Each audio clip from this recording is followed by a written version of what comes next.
नमस्कार साथियों, मैं हूं आपके साथ चेतन पाठक और आप देख रहे हैं एनएमएफ न्यूज। मेरे साथ वरिष्ठ पत्रकार पंकज प्रसून साहब मौजूद हैं। बात बांग्लादेश को लेकर होने वाली है, जहां शेख हसीना के उनकी सरकार के तख्ता पलट होने के बाद से जो हालात वहां पर बने हुए हैं, किस कदर कट्टरपंथी सोच और कट्टरपंथी लोग वहां पर सरकार चला रहे हैं मोहम्मद यूनिस के रूप में। हालांकि मोहम्मद यूनिस पपेट हैं, लेकिन अब एक चौंकाने वाली खबर सामने आई है। हालांकि इस खबर को हम लोग समझ ही रहे थे कि बिना पैसे के ये कट्टरपंथी सोच हावी हो नहीं सकती, लेकिन एक खुलासा एक रिपोर्ट में हुआ है। खुलासा ये हुआ है कि दिसंबर के पहले 3 हफ्तों में ही 24,000 करोड़ टका, यानी 2 बिलियन जो पैसे हैं, वो बांग्लादेशी अकाउंट में आए हैं, अलग अलग सोर्सेज से अकाउंट में आए हैं। और इनका सीधा सीधा एजेंडा ये है कि भारत विरोधी जो गतिविधियां हैं उनको बल मिल सके। पंकज जी, जिस तरीके से हमेशा से आशंका रही कि बांग्लादेश के जो हालात हैं या बांग्लादेश में जो कट्टरपंथी सोच है, वो जो भारत के दुश्मन हैं उनको बड़ी पसंद आ रही है, और वो अब रिपोर्ट में खुलासा भी हो चुका है। देखिए, ये मैं बता दूं कि एक आधिकारिक रिपोर्ट है। बांग्लादेश का एक अखबार है जिसका नाम है डेली ऑब्जर्वर, और बांग्लादेश के डेली ऑब्जर्वर में एक रिपोर्ट छपी है जिसके मुताबिक बांग्लादेश को अलग अलग सोर्स से पैसे मिल रहे हैं। जैसे कि जो टोटल आपने $2 बिलियन का जो नाम लिया, वो कहां से कैसे मिले हैं आप समझिए। $613.1 मिलियन सरकारी बैंकों को मिले हैं। उसके बाद $77.3 मिलियन विशेष बैंकों से प्राप्त हुए हैं जो बाहर, और $516 है वो डायरेक्टली फॉरेन बैंक ने यहां पे डाले हैं। फॉरेन बैंक मतलब यूरोपियन बैंक से आए हैं। ये ज्यादा स्पष्ट रूप से किया है। अब बहुत सारे लोग ये तर्क दे सकते हैं कि जो विदेशों में बांग्लादेशी रह रहे होंगे उन्होंने भिजवाए होंगे पैसे, लेकिन ये नहीं है, क्योंकि जो 2024-25 की जो बांग्लादेश सरकार की रिपोर्ट है वो ये कहती है कि सिर्फ विदेशों में रह रहे बांग्लादेशी लोगों ने मात्र $11.37 मिलियन ही भेजे हैं। मतलब जो बांग्लादेशी है सिर्फ इतना भेज रहे हैं, $11 मिलियन के आसपास, लेकिन प्राप्त कितने हो रहे हैं? $2 बिलियन। कौन ये भेज रहा है पैसा और किस मकसद से भेज रहा है? देखिए, पाकिस्तान तो नहीं भेज रहा है, उसके पास खुद के खाने को बांधे, वो तो कटोरा लेके भीख मांग रहा है। आपने एक शब्द भी कहा कि ये जो कट्टरपंथी तत्व जो वहां पे हावी हुए हैं वो कुछ लोगों को बहुत पसंद आ रहे हैं। और वो कौन से लोग हैं जिन्हें पसंद आ रहे हैं? कहीं वही लोग तो नहीं है जिन्हें बांग्लादेश कह रहा हूं मैं, अफगानिस्तान के मुजाहिदीन पसंद आ रहे थे रशिया के समय वॉर में? या ये वही ऐसे लोग तो नहीं है जिन्हें जब बशर अल असद को हटाना था तो आईएस पसंद आ रहे थे? कुछ भी हो सकता है ना। इस तरह के कट्टरपंथी, देखिए, ये तालिबान, ये अल कायदा, ये आईएस, ये किन लोगों को पसंद आ रहे थे अपने अपने मकसद को साधने के लिए? हो सकता है कि वैसे लोगों को ही जो बांग्लादेश में जो कट्टरपंथ बढ़ रहा है वो पसंद आ रहे होंगे। अब मैं और थोड़ा सा ज्यादा सिंप्लीफाई कर देता हूं। देखिए, एक थ्योरी दुनिया भर के जो रक्षा विशेषज्ञ हैं वो चला रहे हैं कि जो मुस्लिम्स हैं उनका इस्तेमाल हो रहा है फुट सोल्जर्स के रूप में। मतलब वो ग्राउंड पे लड़ते वो हैं, मरते वो हैं, लेकिन उनका इस्तेमाल करने वाला कोई और है। और ये पूरी दुनिया में ये फिनोमिनन है, मैं सिर्फ बांग्लादेश की बात नहीं कर रहा हूं। आप जाके देखिए, अरब में जो भी लड़ाइयां हो रही है, मर कौन रहा है? मुस्लिम मर रहे हैं, वही है ना। अफगानिस्तान में कौन मरे? मुस्लिम्स मरे थे। पाकिस्तान में आतंकवाद के रूप में जो भी हुआ वो कौन मरे? मुस्लिम्स मर रहे थे। बांग्लादेश में जो भी तख्ता पलट हुआ या फिर जो भी हो रहा है, अभी देखते जाइएगा, वहां वो जंग छेड़ेंगे और मरेंगे भी वही। और इन कौन मरवा रहा है? अब तो अगला सवाल यह है ना कि इन्हें मरवा कौन रहा है। एक थ्योरी पूरी दुनिया में चलती है कि सब कुछ ठीक है, लेकिन मुसलमानों को थोड़ा धर्म का अफीम चटा दो ना तो वो दुनिया में कुछ भी करने के लिए तैयार रहते हैं। तो वाकई कुछ लोग हैं जो चटा रहे हैं अपने पैसे के दम पे, अपने दिमाग के दम पे। और कौन से लोग हैं? एक स्पुतनिक है, रशिया का न्यूज नेटवर्क है, उसने अभी एक हफ्ता पहले एक आर्टिकल निकाला था जिसमें कहा था CIA is biggest terror organization in the world. जो CIA है दुनिया का सबसे बड़ा आतंकी संगठन है, और जितने भी आतंकी संगठन खड़े हो रहे हैं वो कहीं ना कहीं CIA के द्वारा वित्त पोषित हैं, हथियार भी वहीं से प्रोवाइड किए जा रहे हैं। दुनिया में जितनी ज्यादा जंग होगी इन डिफेंस एक्सपोर्टरों को उतना ज्यादा फायदा होगा, मुनाफा होता है। यूक्रेन को रशिया से भिड़ाने वाला ये CIA है। यह धीरे धीरे बात साफ आ जाएगी। नाटो देश कहते हैं लेकिन एक्चुअली वो पूरा दिमाग जो है वो CIA का है, पूरा प्रोजेक्ट जो ऑपरेशन था CIA द्वारा। वहां भी सेम मोडस ऑपरेंडी अपनाया गया जो बांग्लादेश में अपनाया गया। देखिए, यूक्रेन में सबसे पहले यूनिवर्सिटी स्टूडेंट्स ने प्रोटेस्ट शुरू किया था, बांग्लादेश में भी सबसे पहले यूनिवर्सिटी स्टूडेंट्स ने प्रोटेस्ट किया। वहां यूक्रेन की जो पहले की सरकार थी वो न्यूट्रल थी, वो ना अमेरिका की तरफ थी ना रशिया की तरफ थी। वो कह रही थी कि भाई हम सबके साथ समान संबंध रहेंगे। बांग्लादेश में इससे पहले की सरकार थी वो न्यूट्रल थी, वो ना चाइना की तरफ जाना चाहती थी ना अमेरिका की तरफ जाना चाहती थी। वो कहती थी कि हमारा नेशनल इंटरेस्ट प्रथम है।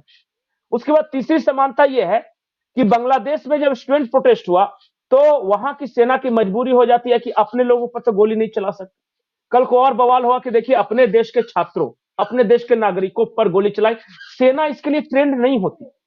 सेना को आप बोल दीजिएगा कि दुश्मन मुल्क जो दुश्मन है उन पर गोली चला देगी, लेकिन अगर किसी भी देश की सेना को बोल दिया कि अपने ही लोगों पर गोली चलानी है तो वो फिर सहम जाते हैं, वो ठहर जाते हैं, ठिठक जाते हैं, क्योंकि उनकी ट्रेनिंग उस तरह की नहीं है, उनका मोटिवेशन उस तरह का नहीं है।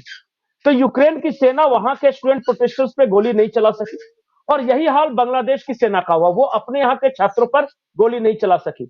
नतीजन जो यूक्रेन का जो सरकार था वहां तख्ता पलट हुआ, फिर बांग्लादेश का सरकार का तख्ता पलट हुआ। यूक्रेन के जो राष्ट्रपति थे वो भाग के चले गए रशिया, और बांग्लादेश की जो प्रधानमंत्री थी भाग के चली गई भारत। जहां भागे वो निशाने पर टारगेट था। अब देखिए वहां बहाना क्या बनाया गया कि यूक्रेन अगर नाटो में चला जाए, देखिए तख्ता पलट करवाने वाला कोई और था। वहां भी आप रिपोर्ट पढ़िए, उस दौरान जब यूक्रेन में तख्ता पलट हुआ था तो बहुत आया था कि CIA डीप स्टेट्स तख्ता पलट कर रहा है, छात्र संगठनों को पैसा दिया गया। यही हाल बांग्लादेश में भी किया गया। अब कट टू 2024 आ जाइए। अब देखिए जो यूक्रेन रशियन मेनलैंड के अंदर जो ड्रोन अटैक कर रहा है, जिसकी तस्वीरें हमने भी देखी है, आपने भी देखी है, कजान शहर पे किया था। वो ड्रोन किसने प्रोवाइड किया है? अमेरिका ने। चलाने की परमिशन मांगी थी यूक्रेन ने, परमिशन किसने दी? अमेरिका ने। अब मैं आपको आगे की कहानी बताऊं, बांग्लादेश में भी ड्रोन्स की खेप पहुंच गई है, और मैं ज्यादा खौफनाक कहानी बता रहा हूं। अब ये कह रहे हैं कि आने वाले दिनों में बांग्लादेश के हालात और भी ज्यादा खराब होने वाले हैं। नहीं, बांग्लादेश में मैंने कल ही एक वीडियो में बताया था कि वहां आर्म्ड मलेशिया की ट्रेनिंग शुरू हो गई है, और आशिक उर अरवर अनवर है वहां छात्र नेता जिनके नेतृत्व में यह सब आंदोलन हुआ था। उन्होंने अपने फेसबुक पोस्ट में एक अपील की है, 3-4 दिन पहले का फेसबुक पोस्ट है, आप जाके देखिए। उन्होंने अपील की है कि जितने भी छात्र नौजवान हैं वो ढाका यूनिवर्सिटी के कैंपस में आ जाएं, और वहां 3 दिनों की उनकी ट्रेनिंग होगी। और 3 दिनों का वो ट्रेनिंग नहीं, वो सिलेक्शन प्रोसेस है। वो 3 दिनों में जो सिलेक्ट होंगे उन्हें मिलिट्री ट्रेनिंग दी जाएगी। अब क्यों मिलिट्री ट्रेनिंग दे रहे हैं? एक और मैं खबर बताता हूं, ये डेली ऑब्जर्वर में ही आया था। यह आया था कि पाकिस्तान से 25,000 मीट्रिक टन चीनी आई है बांग्लादेश के लिए। आप जब पाकिस्तान के अखबारों को पढ़िएगा तो पाकिस्तान में चीनी यानी शक्कर का शॉर्टेज है। वहां 150 रुपए 160 रुपए शक्कर मिल रहा है। वैसी स्थिति में पाकिस्तान 25,000 मीट्रिक टन शक्कर बांग्लादेश को दे रहा है, यह विश्वास करने लायक नहीं है। वहां डेली ऑब्जर्वर की रिपोर्ट बताती है कि उसमें शक्कर नहीं था, उसमें क्या थे? उसमें हथियार थे। हथियार भेजा गया था, और 25 मीट्रिक टन भेजा गया था जो वजन था उसका। एक और रिपोर्ट में बताता हूं कि पाकिस्तान में एक वहां की आर्मी का एक पारा ट्रूपर्स ग्रुप है, जिसे हम SSB या इस तरह का कुछ नाम है उसका, मुझे एग्जैक्ट याद नहीं। 5 लोग जो पाकिस्तान के जो वो हैं जो कमांडो हैं वो पहले कतर गए और वहां से फ्लाइट पकड़ के बांग्लादेश आए और वही पांचों जी। जो है वो ट्रेनिंग दे रहे हैं। ये ऑफिशियल रिपोर्ट है जो आए हैं, वो छपी हुई है। अब बताइए यानी कि अब तक जो हो रहा था वो बंद था, अब धीरे धीरे जो परतें हैं वो इसकी खुलती हुई नजर नहीं, आ रही हैं और ये अब जो 24,000 टका का जो आंकड़ा है वो निकलकर सामने आ रहा है। यही बात है, पैसे बांग्लादेश के पास पहुंच रहे हैं, आर्म्स पहुंच रहे हैं और ट्रेनिंग देने वाले पहुंच रहे हैं। अब बांग्लादेश में जिसे ट्रेनिंग मिलेगी, जो आर्म्ड मिलिशिया है, वो करेगा क्या ट्रेनिंग लेकर? वो ट्रैफिक कंट्रोल तो करेगा नहीं, वो गाड़ियों का चालान तो काटेगा नहीं। ये ईरान के ईरानियन रिवोल्यूशनरी गार्ड की तरह एक आर्म्ड मिलिशिया बनाने की योजना है वहां पे, और वो अंत में आएगा, भारत ही टारगेट है। देख लीजिए, आज हो कल हो, जिस तरह यूक्रेन में तख्ता पलट का टारगेट अंत में रशिया ही था। रशिया को युद्ध में उलझाओ, उसकी इकोनॉमी डाउन होगी, तभी तो किसी दूसरे का प्रभुत्व बढ़ेगा। भारत की इकोनॉमी बढ़ रही है, अब इसे भारत को चेक करना है, कंट्रोल करना है। तो जिस तरह यूक्रेन का इस्तेमाल रशिया के लिए हुआ था, उस तरह बांग्लादेश का इस्तेमाल भारत के प्रति करने की योजना है। और उकसा रहे हैं वहां से, जिस तरह के बयानात आ रहे हैं, वहां के जिस तरह की रिपोर्टें आ रही है, आप देख नहीं रहे हैं क्या? बांग्लादेश की सरकार में जो शामिल लोग हैं या फिर वहां जो रिटायर्ड आर्मी के जो पर्सनल्स हैं, वो सब किस तरह की भाषा का इस्तेमाल करें? वो उकसा रहे हैं भारत को।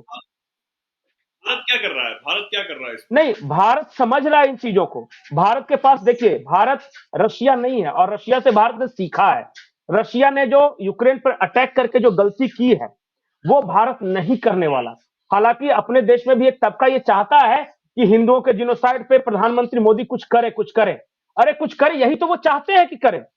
एक बार आप युद्ध में उलझो ना, फिर देखो क्या हाल करते हैं। ये इन्होंने दूसरी रणनीति अपनाई है। देखिए, बिना युद्ध के भी सामने वाले को परास्त किया जा सकता है, ये भारत की नीति है और इसके लिए युद्ध करने की जरूरत नहीं है। ये अराकान आर्मी का आपने जो सुना है ना, जो म्यांमार की आर्मी है, अराकान आर्मी, बिल्कुल। उधर से कुछ हो रहा है, कुछ और उपाय किए जा रहे हैं जो कि अभी नहीं बताया जा सकता। लेकिन देखिएगा, बांग्लादेश की हालत बिना युद्ध किए हुए पाकिस्तान की तरह होने वाली है। जरूरी थोड़ी है कि अपने दुश्मनों से हम सीधे जाकर मिसाइल मार के उसे सबक सिखाएं। सबक सिखाने के कुछ और कारण हो सकते हैं। बांग्लादेश के अंदर एक जमीन और तैयार हो रही है। एक तबका ऐसा है जो ये मान रहा है कि इस तख्ता पलट से पहले बांग्लादेश के हालात बहुत अच्छे थे, वहां की जीडीपी बहुत अच्छा ग्रो कर रही थी, वहां शांति थी, सुखी थे लोग, संपन्न थे। लेकिन जब से तख्ता पलट हुआ है, बेचैनी है, समाज में टकराव है, शिया सुन्नी का झगड़ा हुआ है। इज्तिमा को लेकर जो मौलाना साद और मौलाना जुबैर के बीच जो झगड़ा हुआ है, 13-14 लोग मारे गए हैं, वो ऐसा थोड़ी है कि एक मैदान तक कॉन्फाइंड था, उसके इंपैक्ट्स हैं। वहां हिंदुओं और मुस्लिमों के बीच जो खाई है वो बढ़ रही है, शिया सुन्नी के बीच खाई बढ़ रही है। और ये जो हाथों में लठ लेकर ये जो घूम रहे हैं, इनके प्रति आम जनता में असंतोष है, लेकिन फिलहाल वो डरे हुए हैं। लेकिन ये कभी ना कभी ये धूल का गुबार बैठेगा, कभी वो लोग ही बोलना शुरू करके चुनाव करवाने पड़ेंगे ना वहां पे। एक बार इलेक्शन की घोषणा होने दीजिए, उसके बाद देखिए वहां क्या होता है। भारत बेवकूफ नहीं है शेख हसीना को अपने यहां पनाह दिए हुए है, ये लॉन्ग टर्म रणनीति है। अब शेख हसीना भी जो है वो मुखर होती हुई नजर आ रही है और रोजाना जो बयान है वो दिए जा रहे हैं। बिल्कुल। और मोहम्मद यूनुस को ये समझाया जा रहा है कि जो वो कर रहे हैं वो बहुत बड़ी गलती है, चाहे वो किसी के इशारे पर भी कर रहे हो। और वहां पर जो कट्टरपंथी ताकतों को बढ़ावा रोजाना दिया जा रहा है और अब जो ये जो खबरें सामने आ रही हैं बेहद चिंताजनक है ही।